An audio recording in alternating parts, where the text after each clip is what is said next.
Let Me Tell You a Story is a product of Carolina Storyteller, starring Jonathan Phoenix, written, produced, and directed by Jonathan Phoenix, edited and recorded by Jonathan Phoenix, and horribly marketed by Jonathan Phoenix.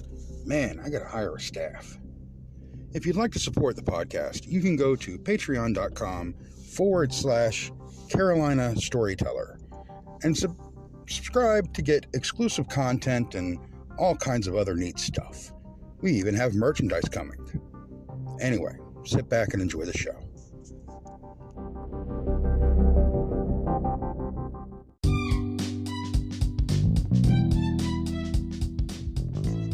Hey folks, Jonathan Phoenix here. Before you guys get into the episode, I want to tell you about an upcoming event at which I am going to be a guest. Atomicon, May 4th and 5th, 2024 at the North Charleston Candlewood Suites, 2177 North Woods Boulevard. Atomicon is celebrating its 10th year as the All Types of Media and Arts convention here in Charleston. There will be sci-fi, fantasy, and paranormal guests, along with a film festival and a cosplay contest. So, I'll see you there. Go to atomicon.org and get your passes now.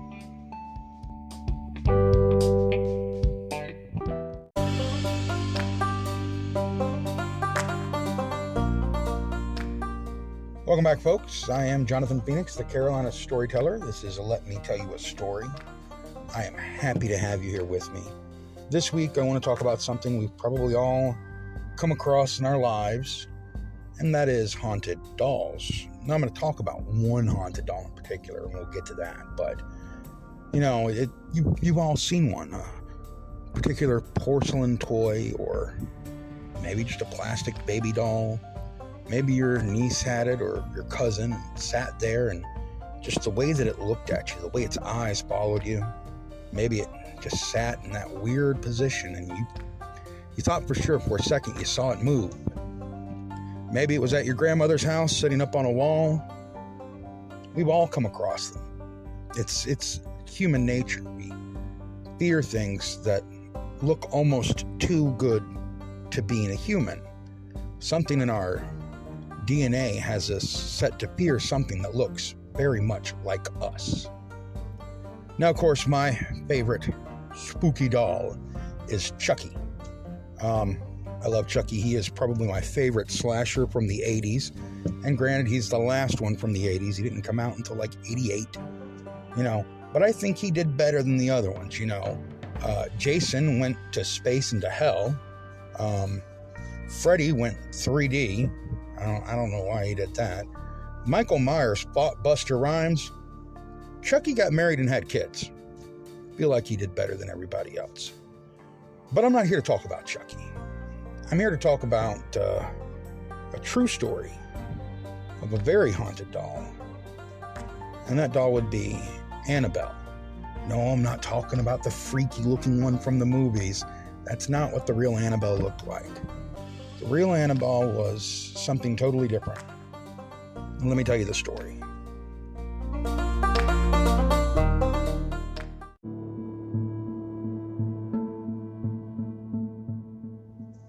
Raggedy Ann was a character created by American writer Johnny Gruelle and patented in 1915. In 1915, the doll was first released with the book Raggedy Ann Stories, released in 1918. A few years later, they released Raggedy Andy and the Raggedy Andy Stories.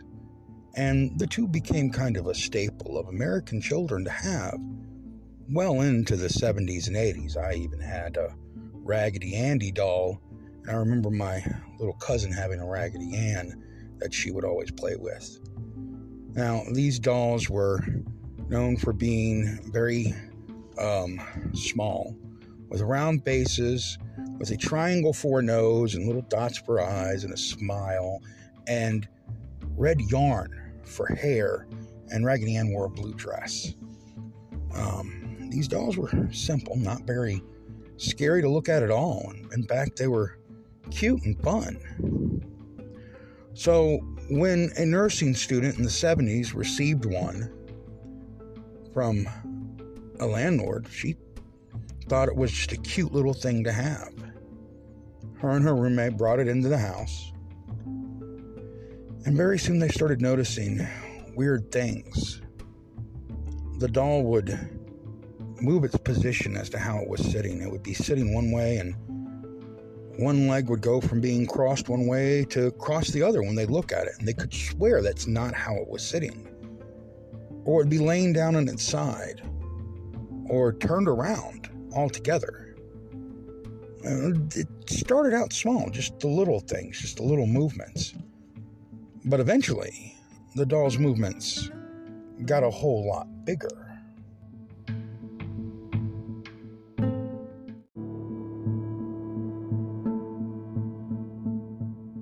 If the two young students had expected something when they thought the doll was moving, they were sure something was wrong when the doll began to appear in different rooms. Sometimes it would show up in the kitchen when they would go to get a snack. Sometimes it would be in the living room. It would always appear in places they least expected it to be, with no idea of how it got there. Now, at first, they thought maybe someone was breaking in and moving the doll. So they tried to get extra security for their apartment, talk to their landlord, talk to the police. But then things got even more strange. One of the girlfriend's boyfriends woke up to find the doll sitting there staring at him as he felt as if he was being strangled. And when the girl came into the room to find him, he suddenly felt as if he had been released, only to find that he had 3 deep scratches across his chest that he could not explain how they got there. Now, this worried the two students, and they immediately knew that they needed to seek help. So they did what anybody in the 70s would do, and they looked in the yellow pages for a psychic.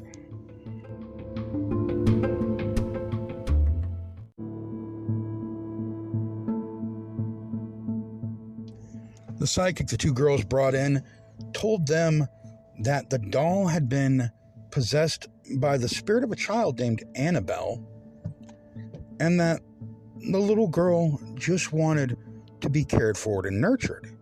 And if they treated her kindly and treated her like a nice little girl, then the doll would stop causing all this ruckus.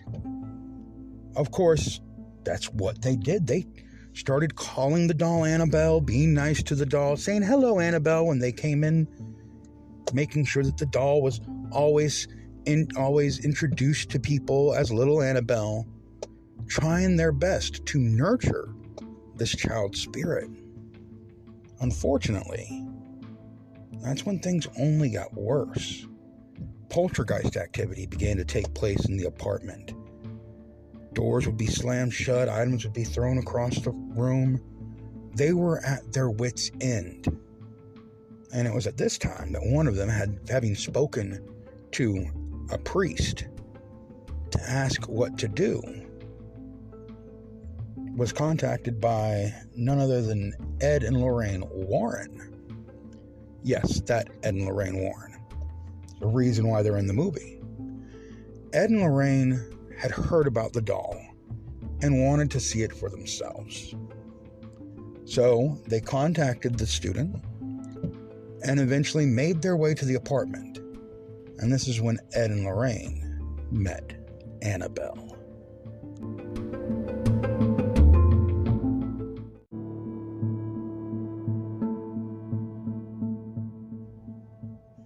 For those of you who don't know, Ed and Lorraine Warren are a famous paranormal investigative team.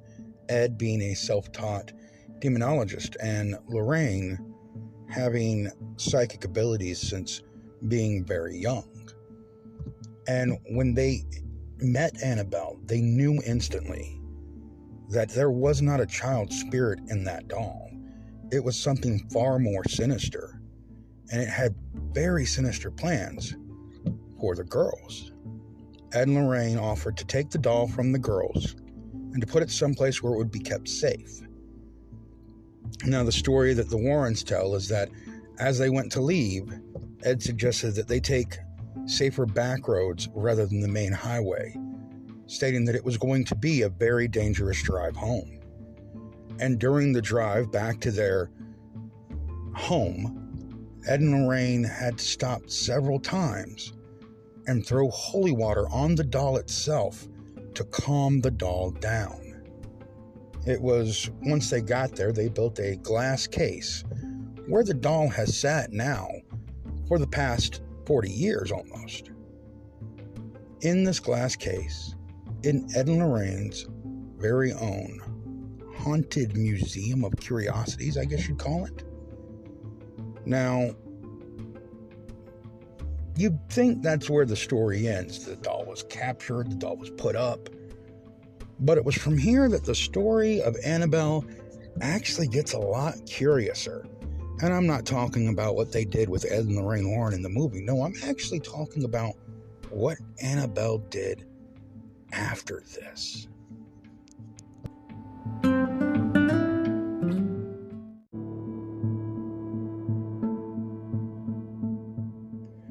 Now, you would think that a doll encased in glass would not be a problem when it was stored by a famous demonologist and his psychic wife.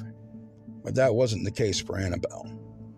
You see, Ed and Lorraine would allow people to view their museum of curiosities, and many skeptics, of course, would find their way there. One such skeptic decided to taunt Annabelle, tapping on the glass, calling it a joke. He went so far that Ed actually escorted him out of the museum and asked him never to come back. He was never going to. Apparently, as he was leaving, less than a mile from their home, he suffered a fatal motorcycle accident on a perfectly clear day on a perfectly safe road and died. And this was not the only accident that seemed to be caused by people who disturbed Annabelle over the years. In fact, Annabelle's son-in-law has given many a talk where he talks about people, for lack of a better word, effing around and finding out when they mess with Annabelle. It's just something you shouldn't do. Accidents that just befall people. And Annabelle's not the only doll that's done this, but certainly the most famous.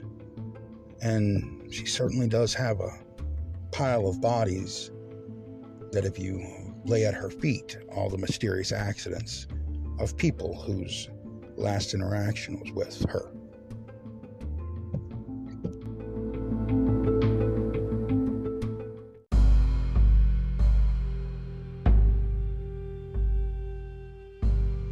Now, though both the Warrens have passed away, Annabelle the doll is currently, I believe, still in the possession of their son-in-law, their wife's husband.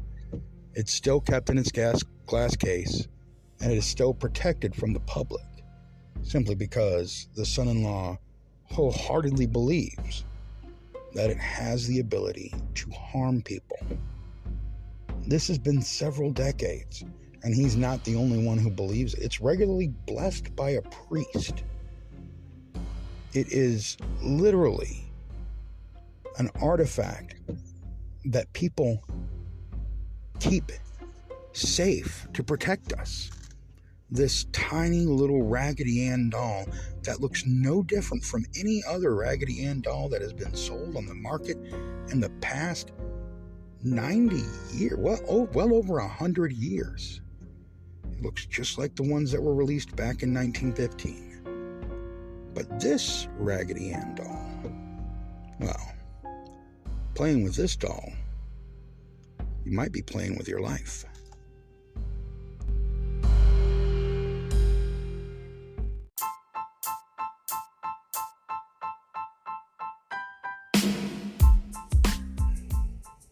That's our story for today, folks. I certainly hope you enjoyed it.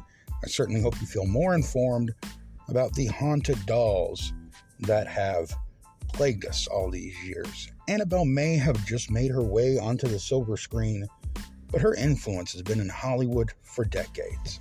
It's hard to believe that you can't tie Robert the Doll and Annabelle and stories like that to movies like Dead Silence, Puppet Masters, or Child's Play. I'm Jonathan Phoenix, folks.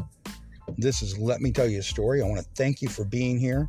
Remember to go to thecarolinastoryteller.com to get copies of my books, check out other episodes, find out neat facts, find out about my guests, and pick up some merch. And if you would like to support the podcast, you can always go to patreon.com/Carolina Storyteller. We'll see you next time. Stay spooky, my friends.